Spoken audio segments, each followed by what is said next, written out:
はいどうも、中島です。前回ですね、3D プリンターを買ったので試しにフィギュアをプリントしてみましたという動画を投稿したんですけども、その時に使用した 3D モデルっていうのがね、フリーで配布されているものだったんですけども、今回はですね、その 3D モデルも自分で用意してですね、オリジナルフィギュアを一つ作ってみたいと思います。で、何を作るかというと、はい、もう出ちゃってますけどもね、いつものおなじみの感じのキャラクターなんですけども、これはですね、3D コートというソフトウェアで、私が一から制作した 3D モデルです。以前ね、トイラジコンを改造して作ったミニ機関戦車トーマスっていうのがあったんですけど、設定的にはそれよりもさらに小さいやつということで、名前はミニミニ機関戦車トーマスということにしました。はい、てなわけで、今回はこいつをプリントして仕上げていきたいと思います。はい、例によってスライス作業をするわけですけども、前回ね、いろいろやってみて分かったのはね、やっぱり横着はいけない。これね、丸ごとドカンとモデルを設置してもプリントできるんでしょうけど、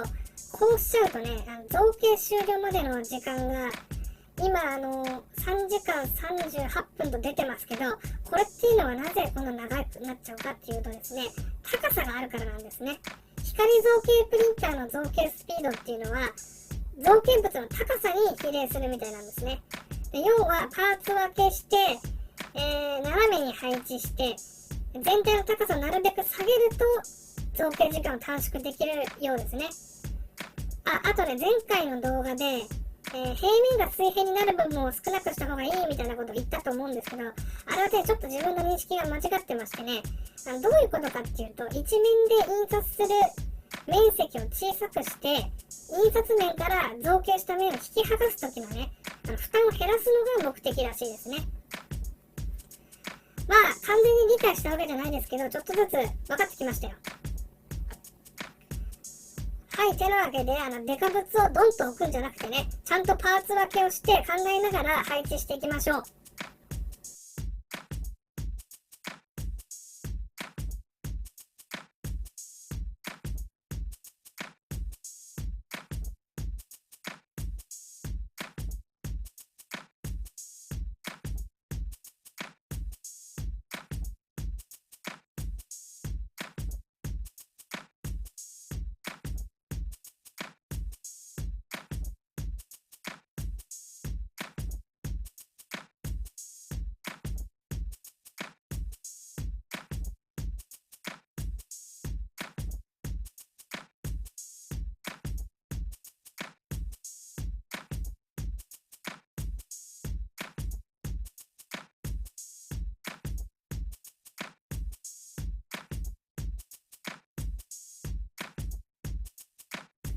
はい、こんな感じでしょうかね。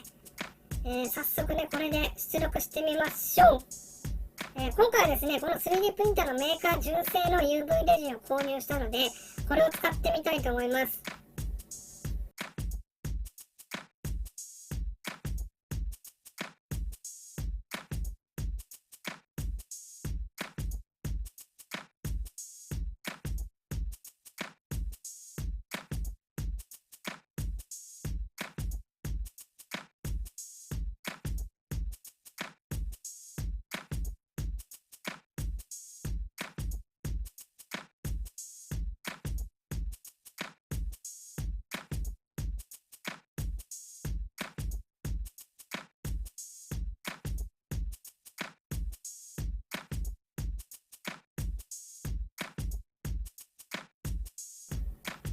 はい、こんな感じで出てきましたよ。見た感じ、一発で成功っぽいですね、今回は。しっかり造形されてます。はい、じゃあ、アルコール洗浄してね、二次硬化をさせていきたいと思います。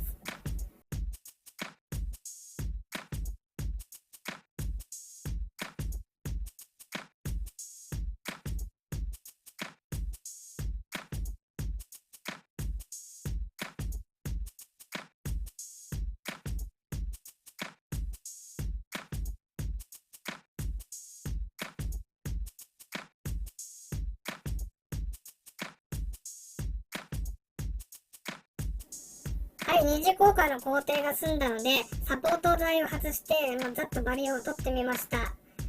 まあちょっと歪んだり、造形不良もあったりするんですが、修正は簡単なレベルですし、どうせ仕上げるときにはダメージ塗装にするんでね、問題ありません。はい、ここからね、パーツを整えて組み上げて色を塗ったりして、一体ちゃんと完成させていきたいと思います。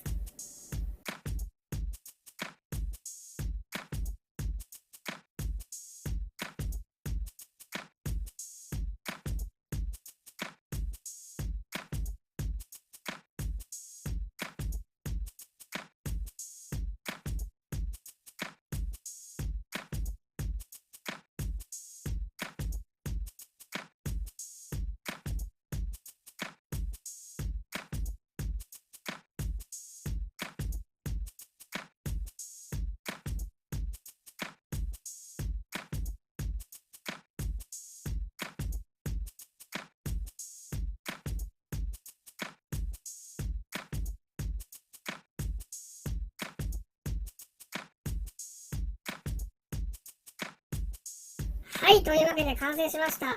どうでしょうかね、ほぼ無の状態からこうして現実世界に具現化されるとね、なんとも言えない満足感がありますね。造形精度はやっぱそこそこいいんですけど、やっぱ時間かかりますね、これは。